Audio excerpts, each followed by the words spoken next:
Hey everyone, it's Ryder from Skip. It's Tuesday, September 14th. Important video today. A new report came out from the U.S. Census Bureau on income, poverty, inflation, and inequality. Some major findings. And this news is capturing headlines from the Wall Street Journal to the Washington Post to the New York Times. There's a lot to unpack. In this quick video, I will explain what's up with these major trends, especially when it comes to household income, inflation, but I want to show you all of those trends and what it means for you, your family, and your business if you have one. At the end of that quick update, I will give the latest information from the SBA, especially on EIDL loans and grants. And in tomorrow's video, I will be answering questions from you. So drop your questions into this video, especially if it relates to SBA, EIDL funding. Most importantly, if you support what we're doing, give this video a thumbs up, hit subscribe, turn on the alerts, and be sure to watch until the end. Here's the report that came out this morning for immediate release, income, poverty, and health insurance coverage in the U.S. The four main takeaways are median household income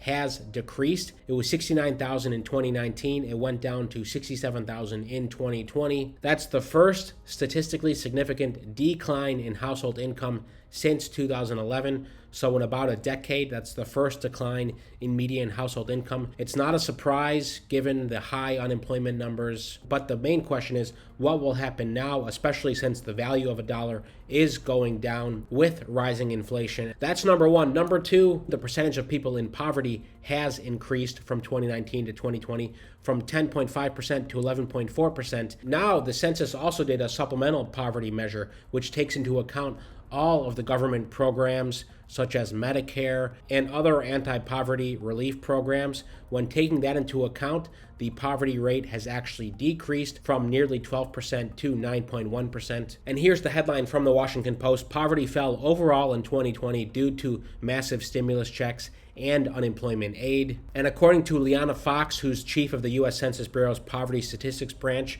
she says this really highlights the importance of our social safety net. Because of stimulus payments, those $1,200 cash payments, 11.7 million people were moved out of poverty, according to the census, and another 5.5 million people were prevented from falling into poverty by the enhanced unemployment insurance aid. Another quote from James Sullivan, economics professor at University of Notre Dame, quote, "The federal government responded quickly and significantly, and it's very clear that those efforts prevented a sharp rise in poverty." Now, this is coming out right around the time when lawmakers are debating the massive $3.5 trillion package. That's the budget resolution that will have an impact on everyone in the U.S. when it comes to education, anti-poverty initiatives, Medicare, and other social programs. And that's in addition to the $1 trillion infrastructure bill. And here's how that U.S. poverty rate looks over the past few decades. You can see it's fallen here, both the official poverty rate and what I just mentioned, the supplemental poverty measure that accounts for government aid programs, has gone down to 9.1%. But let's come back to that poverty rate, which is a strong argument for a lot of these social programs. The question is how much of these social programs to do. You know, when we did polls asking people if they wanted a second stimulus check, the vast majority of people said, of course, yes. Getting those direct payments, economists largely argue that those direct payments are the best. Get people cash directly and let them choose how they want to spend it. Okay, so what explains that median household income decline last year? Well, it's pretty obvious. Huge job losses due to the pandemic. Some 3 million fewer people worked at all in 2020 than in 2019, and 13.7 million fewer people worked full-time year-round.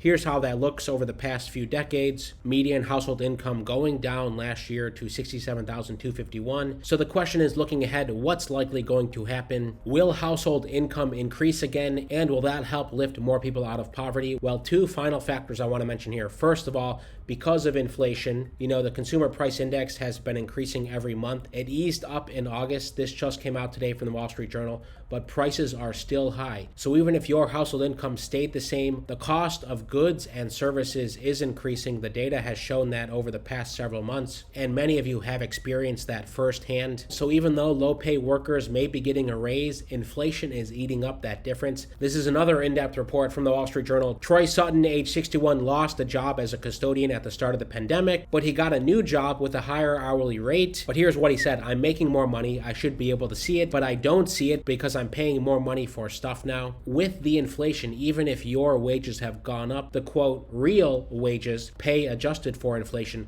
fell 0.5% in August from a year earlier, according to data from the Atlanta Fed and the Labor Department. That contrasts with 2.1% annual growth in the 2 years before the pandemic. So real wages are going down. In a sense, your purchasing power. Now, we put up this poll an hour ago asking about how your household income has changed in the past 12 months. Very interesting to see. 67% of you have said it's decreased, 22% of you say it's increased, and 10% of you say it stayed the same. That's with around 500 votes. If you want to chime in on this poll, just be sure to subscribe and you'll see it in your feed. So that means many of you watching are still struggling. Not only has your income gone down, but prices have gone up, so that compounds the effect. Yes, there are those safety net programs, the stimulus program, the unemployment programs, which for the most part have ended. The supplemental unemployment has ended, and that was helping keep people out of poverty. But what a lot of these indicators point out is that the situation is not looking very good for a good majority of the U.S.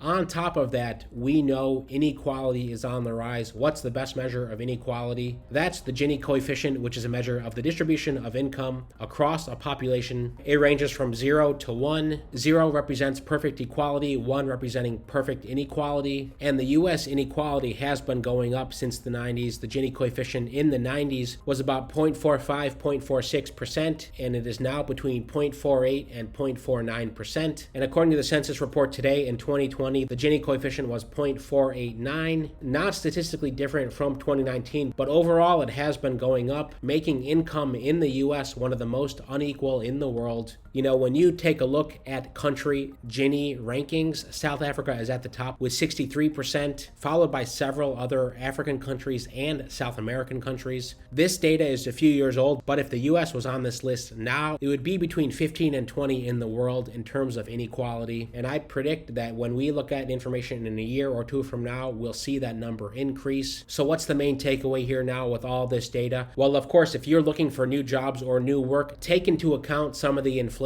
Consumer prices have gone up and they will likely continue to rise. So if you are looking for new work, to the extent that you have leverage when it comes to hourly rates or salaries, keep that in mind. Inflation here is real and it has an effect on your real purchasing power. Secondly, as we think about new government relief programs, these are all things to keep in mind.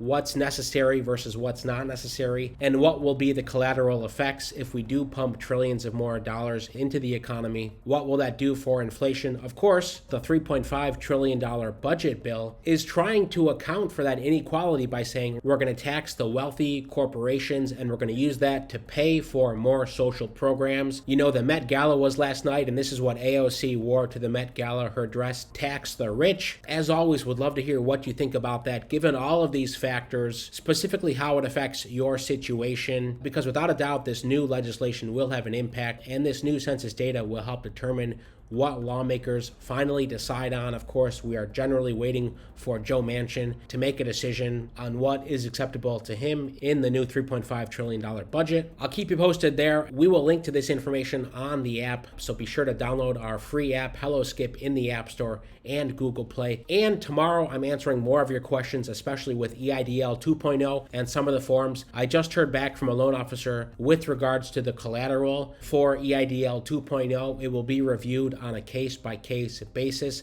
I'll share more on that tomorrow. And if you want one-on-one help for your EIDL situation, go to EIDL.me. That's EIDL.me to add your name to the waiting list. We'll let you know if spots become available. Most importantly, give this video a thumbs up. Stay well, stay healthy, and I'll see you tomorrow.